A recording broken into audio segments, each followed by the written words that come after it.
사는 존재가 무엇이었느냐? 민물조개. 민물조개가 그렇게 많이 쉽게 잡히던 곳이었다고 합니다. 그런데 지금은 국회의사당, 증권거래소, 울산빌딩 같은 엄청난 수십 층의 빌딩들이 즐비하면서 금융의 중심지가 되었습니다. 하얀 백사장이었던 그때의 여의도가 흔적도 없이 사라졌습니다. 미국 뉴욕에 있는 맨하탄도 이전에는 쓸모없는 땅으로 버려졌던 그 땅이었지만 지금은 전 세계에 영향력을 미치는 초고층의 빌딩들이 지식인들이 그곳에 가득 채워져 있는 것을 보게 됩니다. 이렇게 쓸모없던 그 땅들이 어떻게 이렇게 유용하고 가치 있는 땅으로 바뀌어졌을까? 이제 11월 1일 또 올해도 어김없이 다니엘 기도회가 시작이 되었습니다. 21일간 무명의 사람들이 하나님 말씀을 붙들고 어떻게 그 어려운 그 극악한 환경 속에서 이기면서 하나님을 알게 되고 하나님을 찾고 하나님으로 말미암아 역전의 드라마를 펼쳐나갔는지 또 간증의 말씀의 주인공 이야기들이 우리에게 들려질 것입니다. 저녁 시간 현장으로 유튜브로 참여하면서 이번 시간들도 정말 나에게 큰 은혜와 도전을 받으시고 뿐만 아니라 말씀의 기적의 주인공이 그들만이 한 이야기가 아니라 오늘 나에게도 들려주시는 주님의 말씀, 그러한 시간이 되시길 주의 이름으로 축복합니다. 아멘. 오늘 사도행전 9장에 예수님을 핍박하고 대적하였던 한 사람이 나옵니다. 나중에 바울이 되었던 사울이죠. 이 사울은 스데반이 유대인들 앞에서 복음을 전하였을 때에 돌로 쳐 죽이는 그 순교의 현장 가운데 있었고 앞장섰던 인물이 사울이었습니다. 대제사장의 공문을 받아 이제 모든 회당들을 쫓아다니면서 담메섹의 지역에 이르 저 멀리 떨어져 있는 곳까지 가서 요셉의 아들이 하나님의 아들이다라고 하면서 믿는 자들을 형벌을 주고 결박하려고 죽이려고 했던 그런 사람이 바로 사울이었습니다. 이렇게 대제사장으로부터 권세를 위임받아 살기 등등하여 다메섹으로 가는 그 길목에 사울에게 하늘에서 해보다 더 밝은 빛이 그리고 그 음성이 주님의 음성이 사울에게 들렸습니다. 사울아 사울아 내가 어찌하여 나를 핍박하느냐? 사울이 말했습니다. 누구십니까? 나는 내가 핍박하는 예수다. 주님의 음성을 직접적으로 듣고 태양보다 더 밝은 빛으로 인하여서 친히 만난 사울은 그 자리에서 꼬꾸라지고 그 빛 앞에 눈이 멀게 되었습니다. 나중에 이 사울은 정말로 영원히 이러한 일꾼들, 이러한 인물이, 이러한 성경의 주인공이 있을까 할 정도로 크게 복음 앞에 쓰임받은 아낌없이 목숨을 들이며 하나님께 쓰임받았던 주인공이 되었다고 하는 것입니다. 이렇게 하나님을 대적하였던 자, 하나님을 몰랐던 자도 주님의 음성을 들으니까 주님의 그 빛 앞에 드러나니까 변화되어지고 말씀의 기적의 주인공이 되더라라고 하는 것입니다. 오늘 우리도 이러한 말씀의 기적의 주인공이 되려면 어떻게 해야 될까 함께 상고하기를 원합니다. 첫 번째로 성령님께 나를 맡겨야 된다 하는 것입니다. 17절 말씀 같이 있습니다.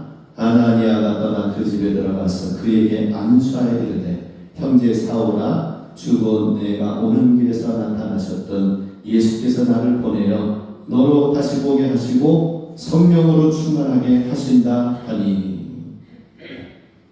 아나니아가 하나님으로부터 예수님을 예수님으로부터 기도하다가 음성을 들은 내용이 무엇입니까? 그에게 가서 안수하고 형제 사울에게 가서 주님을 대신하여 보냄을 받아 그로 성령 충만하도록 하라고 나아가라고 하였습니다. 이 말을 들었던 아나니아는 아니 예수님, 이 사울이라는 인물은 예수님을 믿는 자들을 어떻게든지 결박하려고 혈기 등등하여 다메섹으로 오고 있다고 하는 소식을 들었는데 이 사람 앞에 지금 내가 나가서 그를 위해서 기도해야 된다니 말이나 됩니까?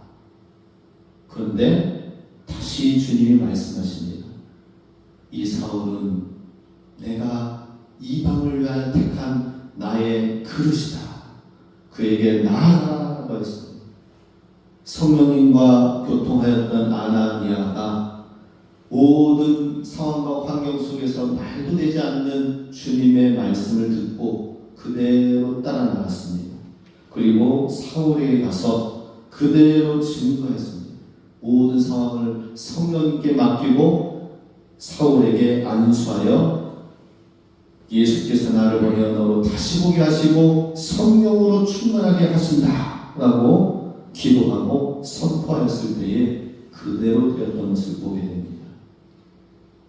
사울이 어떻게 성령 충만하고 새롭게 변화될 수 있었습니까? 바로 성령 충만하며 성령님께 맡기며 살았던 아나니아의 그 기도와 손길에 의해서 성령의 충만함의 시작이 주어지게 되었다 하는 것입니다. 우리도 마찬가지입니다. 우리도 거룩한 심령에 성령님이 임하셔서 성령의 소유가 되어지고 전인격적으로 성령님께 우리가 맡겨질 수 있도록 성령의 충만함을 우리가 구해야 되는 것입니다. 성령 충만이라고 하는 것은 무엇인가? 성령님의 소유가 되어졌다라는 그 의미를 우리는 기억해야 될 것입니다. 성령 충만할 때에 말씀의 주인공이 되어지고 성령님께 우리의 삶을 내어 맡겨드려야 된다는 것입니다. 그러기 위해서 우리가 어떻게 성령님을 알아야 된다고요? 성령님의 전적인 소유다라고 하는 사실을 우리가 알아야 됩니다. 고린도전서 6장 19, 20절 같이 있습니다.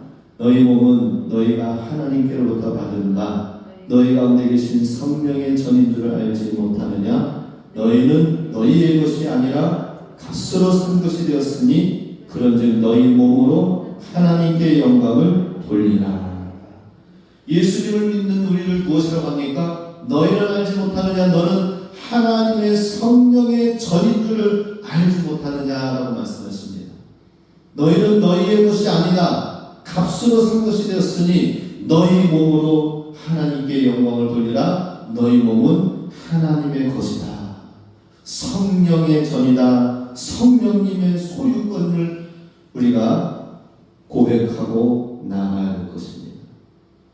그런데 우리는 내 뜻대로, 내 방식대로, 내 고집대로, 내 못된 근성을 버리지 못하고 살면서 성령님의 것이라고 성령이 분명히 말씀해 주시고 알려주시지만 소유권을 우리의 소유권을 내어드리지 못합니다. 우리는 기억해야 될 것입니다. 나는 성령님의 소유이다. 나는 성령님의 것이다. 내 몸은 성령의 전이다. 라고 하는 것입니다. 예수님을 그렇게 핍박하였던 사울이 주님을 만나면서 모든 자아가 무너지고 성령께서 사용하시는 사도 바울이 되었습니다. 그런 것처럼 우리가 성령님께 쓰임받은 우리 자신을 성령님께 내어 드려야 된다 하는 것입니다. 성령님께서 우리의 인격을 장악하시도록 해야 되는 것입니다. 그런데 이것은 내 의지만 가지고 되는 것이 아니라 하나님 앞에 기도하면서 내 삶을 드리는 것이 분명히 있어야 되는 것입니다. 사도 사울도 모든 것을 시군을 전폐하고 눈이 멀게 하면서 하나님 앞에 전심으로 전적으로 기도하면서 하나님만 구하며 나아가는 시간을 갖게 하셨고요. 성령 충만했던 아나니아도 하나님과 기도하면서 그 기도 가운데에 하나님의 인도함을 받아서 사울에게 성령 충만한 기름 부으심을 행할 수 있도록 하셨다 하는 것입니다. 그래서 우리 하나님 앞에 성령님의 소유권이 주장되도록 하기 위해서는 하나님 앞에 기도하며 나아가야 되는 것입니다. 기도하시기 바랍니다.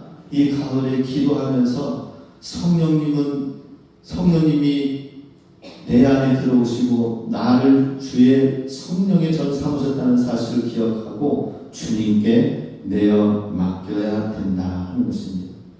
그럴 때 하나님이 사용하시고 말씀의 주인공이 되게 하신다 하는 것입니다. 두 번째로 말씀의 빛 안에서 예수님을 만나야 된다 하는 것입니다. 하나님의 말씀의 빛 안에서 말씀을 경험해야 한다는 것이죠. 3절에 보면 사울이 길을 가다가 다메섹에 가까이 이르더니 호련히 하늘로부터 빛이 그를 둘러 비추는지라. 이렇게 예수를 알지 못하고 핍박하고자 했던 사울이 어떻게 해서 바뀌기 시작하게 되었는가? 그것은 하나님의 빛이 사울에게 비춰졌다 하는 것입니다. 이 하나님의 빛은 자연 가운데 있는 이 태양은 창조된 빛이죠. 창조된 빛이지만 이 예수님의 빛은 뭐예요? 원래부터 있던 참빛이에요. 원래부터 창조되어지지 않은 하나님의 빛입니다. 하나님의 빛이 비추니까 이 어둠 가운데 있던 죄악에 있던 이 사울이 눈이 멀어버릴 정도로 엄청난 강력한 빛 앞에 서게 되었다는 것입니다. 우리도 하나님의 이 빛 앞에 서야 되는데 이 빛이 사울에게 길 가다가 보았던 것처럼 우리도 똑같이 눈이 멀어지고 그 강력한 태양빛보다 더 원참빛의 예수님의 빛에 눈이 멀어져야 될까요? 그것은 아니라는 것입니다. 대신 주의 말씀은 내 길에 빛이니이다 라고 고백하였던 것처럼 하나님의 말씀이 우리의 빛이 된다는 것입니다. 나를 비추고 나의 어둠을 비춘다라고 하는 것입니다.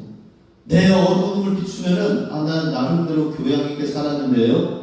나 나름대로 다른 사람에게 피해 입히지 않고 적당하게, 적절하게, 착하게 이 정도 살면 되지 않습니까? 라는 그 모든 것도 하나님 앞에서는 얼마나 죄악이고 교만이고 죄인 어둠이었는지를 빛 앞에서는 깨닫게 된다는 것입니다. 제가 샤워를 하면서 아침에 창가에 빛이 쫙 비치는 거예요. 그런데 일반적으로 우리 빛이 비치면 창가에서 먼지가 이렇게 나잖아요. 근데 샤워 물줄기에 이렇게 나와서 이렇게 수증기가 되어지니까 이 수증기의 물방울들이 얼마나 그 탕 안에서 크게 채워졌는지 빛 앞에서 이 수증기 물방울들이 막 먼지처럼 보이더라고요. 이야, 이 빛 앞에서는 내가 볼 수 없는 것들이 다 보인다 하는 것입니다. 요한복음 1장 4절에서도 그 안에 생명이 있었으니 이 생명은 사람들의 빛이라. 이 빛을 무엇이라고 9절에서 표현합니까? 참빛, 곧 세상에 와서 각 사람에게 비치는 빛이 있었나니 그가 세상에 계셨으면 세상은 그로 말미암아 지은 바 되었으되 세상이 그를 알지 못하였고 자기 땅에 오매 자기 백성이 영접지 아니하였으나 영접하는 자, 곧 그 이름을 믿는 자들에게는 하나님의 자녀가 되는 권세를 주셨으니 이 참빛을 보고 발견하고 영접하는 자에게 자녀의 권세를 허락하신다라고 말씀하십니다. 우리도 이 참빛을 경험할 수 있기 원합니다. 사울이 경험하였던 것처럼 정말 그 꼬꾸라졌던 것처럼 눈이 멀어졌던 것처럼 우리도 말씀의 빛 앞에서 내가 얼마나 추악한 어두운 가운데 죄악 가운데 있는지를 발견하고 예수님이 구원해 주시지 않으면 나는 살 수 없는 존재라는 사실, 영원한 멸망 가운데 지옥에 갈 수밖에 없는 죄인이라는 사실을 발견하고 애통해야 한다는 것입니다. 제가 고등학교 1학년 때 이전에 알지 못하였던 교회만 다녔던 신앙생활에서 수련회 가서 뜨겁게 기도하면서 저도 주님을 만나기 원해요 하고 사모하면서 기도를 하였는데, 그 수련회 저녁 집회 때 근데 하나님 만나려고 간구하며 기도하다 보니까 회개하면서 하나님 앞에 나아가는 시간들이 10년 가운데 주어졌습니다. 그리고 나는 죄인입니다라고 고백하며 내 죄악된 모습을 발견하기 시작할 때에, 그때 성령님께서 내 마음 가운데, 내 어둠 가운데 있는 모든 죄악들을 드러내시면서 회개케 하시고 애통케 하시고 고꾸러지게 하시면서 하나님을 만나게 하셨습니다. 그럼 그 만남 이후에 그냥 끝나는 건가요? 아니라는 것입니다. 그것이 시작이면서 우리는 모두가 다 날마다 하나님의 말씀을 기답해서 회개하면서 주님의 구원되신 십자가의 사랑이 얼마나 존귀하고 크고 위대한지를 더 깊이 깨달아 나가는 시간들이 우리 삶 가운데 주어져야 된다는 것입니다. 할렐루야. 하나님의 말씀이 빛으로 경험되어야 된다는 거죠. 하나님의 말씀의 빛이 우리의 어두움을 계속해서 비추어 나가야 되는 것입니다. 이 역사가 일어나지 않으면 나중에 칠흑 같은 어두움의 지옥의 권세 앞에서 우리가 구원받아 참 미치신 하나님의 영광의 나라로 올라갈 수 있는 이유와 근거가 무엇이에요? 내 죄악을 발견해야 되기 때문이죠. 그리고 십자가 없이 나는 살 수 없다는 존재라는 것을 깨달아야 되는 것이죠. 그리고 이 사랑 앞에서, 이 말씀 앞에서 나를 새롭게 빚어가고 만들어가는 이 시간들이 결국에는 천국 문의 열쇠가 되고 주님을 향한 살아있는 고백이 된다 하는 것입니다. 날마다 이 말씀을 경험하고 참된 고백이 우리 삶 가운데 넘쳐나게 될 줄로 믿습니다.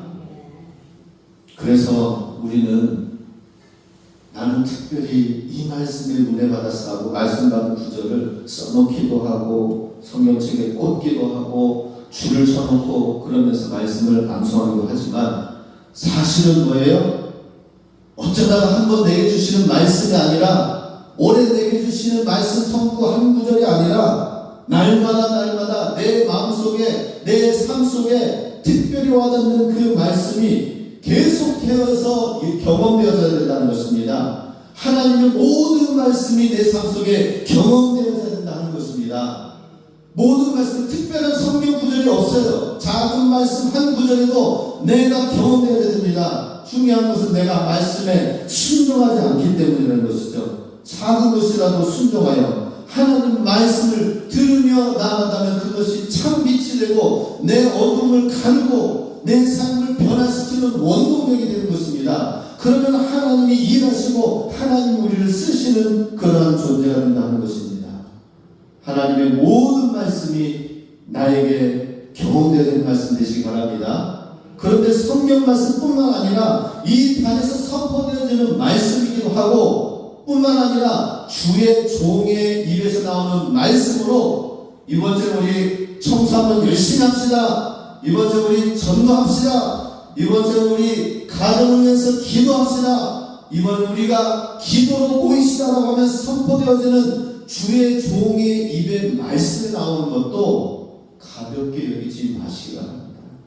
하나님 말씀으로 오늘 우리가 해야 될 그 말씀으로 붙들며 나아가실 때에 하나님이 들어 사용하시는 교회와 주의 종이 될 때의 영적인 권세가 있지 않겠습니까? 교회 안에서도 하나님의 말씀의 종의 권위와 권세가 세워지지 않는다면은 이 지역 가운데서 누가 교회의 권능, 성도들의 말씀의 권능, 복음을 전하고 말씀 예수님을 믿어야 된다는 성도들의 말씀이 무슨 권위가 세워지겠습니까? 내 안에 먼저 하나님의 말씀의 권위가 세워질 수 있길 바랍니다. 그리하여 하나님이 일하시고 역사하시는 말씀의 주인공이 되기 바랍니다. 끝으로 세 번째, 말씀의 기적의 주인공이 되려면 주님의 목소리에 복종하는 당사자가 되어야 된다 하는 것입니다. 따라서 합시다. 당사자가 됩시다. 예. 당사자라는 건 어디 쓰여집니까? 도대체 누가 이랬어? 이런다면은 당사자가 나와야 되는 거죠. 그죠? 예. 당사자. 바로 저입니다. 바로 나입니다. 라는 것이죠. 사도행전 1장 8절 말씀에 보면 오직 성령이 너희에게 임하시면 너희가 권능을 받고 예루살렘과 온 유대와 사마리아와 땅 끝까지 이르러 내 증인이 되리라 하시니라 하면서 증인이 될 것을 말씀하시는데, 증인이 될 것에 대한 약속의 말씀에 당사자가 내가 돼야 되지 않겠습니까? 그죠? 성령이 임하셔서 충만케 하시면 땅 끝까지 이르는 내 증인이 되리라 하는 그 증인이 바로 다른 누구가 아니고 어떤 훌륭한 위인이 아니고 바로 내가 그 당사자가 될 수 있기를 원합니다. 이 말씀, 사도행전 1장 8절 말씀은 예수님이 부활하시고 승천하시기 전에 제자들에게 말씀하신 이 약속의 말씀입니다. 그런데 제자들이 듣는 입장에서는 현실적으로 맞지 않는 말씀입니다. 지금 당장 예수님도 십자가에 못 박혀 죽으시기까지 예수님을 믿고 따르는 자들은 죽임을 당하는 그런 위협적인 상황 속에서 예루살렘으로부터 시작하여 땅 끝까지 복음을 증거하는 증인이 될 것이라고 말씀하니까 죽음을 각오해야 할 상황이거든요. 증인이 되려면 말도 안 되는 상황입니다. 그런데 하나님이 하신 명령대로 복종하기로 작정한 사람에게는 죽을 수밖에 없는 현실 속에서도 하나님은 반드시 이루시고 증인이 되게 하시고 하나님이 책임지시는 삶이 되게 하신다 하는 것입니다. 그리고 사도 바울은 이 사도행전 1장 8절 말씀을 제자들에게만 했지, 사도 바울은 이때도 여전히 예수님을 반대하고 핍박하는 위치에 있었습니다. 이 말씀을 하고 있는 그 시간, 그런데 주님이 찾아오셔서 사울아 사울아 내가 왜 나를 힘들게 하느냐 말씀하셨을 때, 주님의 직접적인 음성을 들었을 때, 그 목소리를 들었을 때 이후에 예수님의 제자들만 순종하고 따르고 증인이 된 것만이 아니라 이렇게 반대하였던 사도 바울도 예수님의 그 목소리에 큰 충격이 되어졌습니다. 예수님의 그 목소리에 압도당하기 시작했다는 것입니다. 예수님이 그 음성을 듣고 난 이후에는 사울의 삶이 송두리째 바뀌어지게 됐습니다. 예수님 만나기 전에는 어때요? 주님의 음성을 친히 듣기 이전에는 어땠습니까? 율법을 들었던 사울이었습니다. 율법을 행하면 하나님의 의에 도달하는 줄 알고 믿었기에 신성모독죄로 죽은 예수를 믿는 자들을 잡아들이는 것은 당연한 일이었고 앞장섰지만, 그런데 사울이 도무지 부인할 수 없는 예수님의 음성을 듣는 그 순간부터 주님의 목소리에 완전히 압도되고 굴복되어졌다 하는 것입니다. 오늘 본문 15, 16절 말씀 보면 주께서 가라사대 가라, 이 사람은 내 이름을 이방인과 임금들과 이스라엘 자손들 앞에 전하기 위하여 택한 나의 그릇이라. 그가 내 이름을 위하여 해를 얼마나 받아야 할 것을 내가 그에게 보이리라 하시니. 주님의 목소리를 듣고 압도당한 이 사울은 이제 완전히 하나님의 말씀에 목소리에 장악되어지고 압도되어져서 이는 나의 택한 그릇이다. 말씀 그대로 수많은 교회를 세우고 복음을 전하는 일에 전념하기 시작했다는 것입니다. 오히려 자기의 생명을 귀한 것으로 여기지도 아니하고 전심으로 이 주님의 목소리를 받고 듣고 순종하면서 주님의 사도행전 1장 8절에 증인이 되라는 그 말씀의 주인공이 되었다 하는 것입니다. 그런데 오늘 우리는 또 많은 교회 다니면서 믿는 사람들은 어떻습니까? 하나님 말씀에 압도돼야 되는데 우리의 생각과 우리의 사정과 우리의 환경과 여건이 더 많이 앞섭니다. 내 사정이 이러니 하나님 이해하시겠지. 그러면서 변명하면 순종하지 않습니다. 자신의 상식과 논리가 하나님 말씀 말씀과 맞지 않는다고 하나님 말씀 복종하지 않습니다. 내가 생각하기에 이 정도까지만 하면 나는 잘한 일이야 라고 생각하지 하나님 말씀 그대로의 삶에 따르려고 하지 않는다는 것입니다. 그런데 우리가 하나님 부탁하시는 말씀뿐만 아니라 하나님이 경고하시는 말씀도 그 말씀의 당사자가 되는 게 굉장히 중요합니다. 가룟 유다가 그렇죠. 예수님께서 잡히시기 전날 밤에 마지막 만찬 때 주님이 제자들 향하여 말씀하셨습니다. 너희 중에 한 사람이 나를 팔리라 라고 하셨어요. 그 제자들이 근심하면서 한 사람씩 다 대답했습니다. 주님 저입니까? 주님 나입니까? 저는 아니겠죠 하면서 다 물으면서 예수님께 저는 아닙니다 라고 했습니다. 그럴 때 예수님께서 다시 한번 말씀하십니다. 나를 팔 자는 12 중에 하나가 있는데 곧 나와 함께 그릇에 손을 넣는 자가 그니라 라고 했습니다. 그릇을 넣는데 빵을 짓기 위해서 빵 부스러기를 먹고 또 주고 하면서 손에 같이 넣었던 사람들이 제자들이 몇 명 있겠죠. 그죠? 예수님과 함께. 그러면 생각해야 될 것입니다. 가룟 유다는 특별히 더 생각해야 될 것입니다. 주님이 나를 향한 말씀인가? 주님의 목소리에 압도당하고 그 목소리가 정말로 당사자 나구나라는 사실을 인정해야 될 그 시기를 놓쳐버리고 회개의 기회를 놓쳤다는 것입니다. 마가복음 14장 21절에서는 예수님께서 이렇게 안타까운 마음으로 표현하셨습니다. 인자는 자기에 대하여 기록된 대로 가거니와 인자를 파는 그 사람에는 화가 있으리로다. 그 사람은 차라리 나지 아니하였더라면 제게 좋을 뻔하였느니라. 아예 태어나지 않았으면 좋았겠다. 인자를 파는 자가 이 가운데 있다 하면서 화가 임할 것을 경고했을 때에 하나님의 주님의 말씀에 당사자가 나이구나. 그렇다면 회개할 기회를 그때 가졌었더라면 가룟 유다는 정말로 그 예수님을 팔 위기를 넘기고 회개했을 것입니다. 그런데 주님의 목소리에 당사자가 되지 못했어요. 가룟 유다뿐만 아니라 오늘날 우리가 동일하게 하나님이 우리에게 들려주시는 이 말씀이 다른 사울이 이렇게 핍박하고 또 성경에 나오는 수많은 대적자들과 믿지 않는 자들의 모습, 이러한 모습들이 나를 향하신 하나님의 당사자의 말씀이 되어야 되는데 바로처럼 강폭한 마음에 이런 나쁜 사람이 있는가, 나쁜 왕이 있는가 하면서 바로 왕의 그 사람의 됨됨이를 욕하고 혀를 차리고 하지만 결국 내가 말씀의 당사자가 되지 않기 때문에 말씀이 적용이 되지 않는 것입니다. 하나님 말씀을 경험하지 못하는 것입니다. 내게 들려주시는 주님의 음성인 것을 우리는 모르고 자꾸 무시하며 그리고 여전히 우리는 하나님의 뜻과는 상관없이 내 중심으로 성령님 의지하거나 신뢰하는 것 없이 내 지혜로 살아가고 있는 것을 보게 됩니다.